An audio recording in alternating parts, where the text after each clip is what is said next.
My wife threw a party to celebrate her promotion. My parents raised a glass and said, "They say a marriage ends with a bang." Mine ended with a whisper.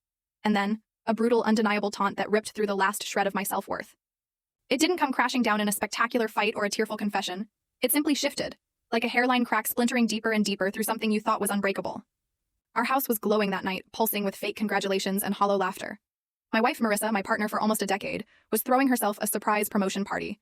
Surprise, of course, meaning she'd organized every single detail and then acted shocked when everyone jumped out from behind the kitchen island. Guests poured in like a tidal wave, high on cheap champagne and Marissa's curated playlist.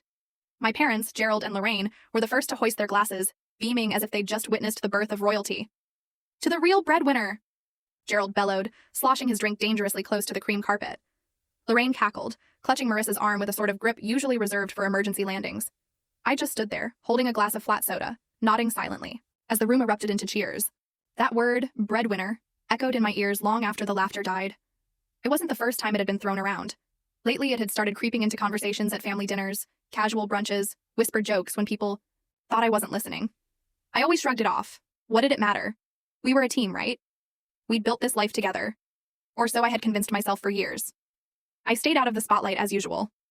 Marissa was draped across the center of every photo, every story, every memory made that night. I floated at the edges of conversations, a barely noticed shadow. Even when they posed for group shots, arms around each other, champagne glasses raised high, it was like I wasn't part of the narrative. I was just the background noise, the man holding the camera instead of being in the frame.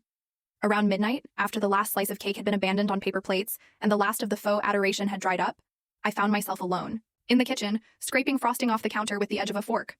Marissa strolled in, still buzzing from the attention, a smug little smirk curling the corners of her mouth. She was still in her new promotion dress, a tight red number. She'd charged to our shared card without bothering to mention it. She sauntered up to me like a queen addressing the help. And that's when she handed it to me, a neatly folded t-shirt. I blinked, confused at first, until I unfolded it and read the bold black letters stretching across the fabric. The loser. Of the house, I laughed.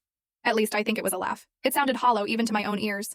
Marissa laughed too, tossing her hair over her shoulder in that practiced way that used to make my chest ache with affection.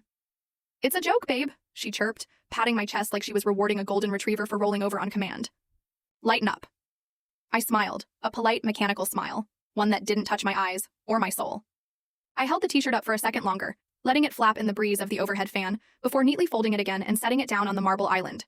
Inside, something shifted, clicked, like a safe unlocking. Not anger, not even sadness. Full story on the channel. Link below. Click now and watch what happened next.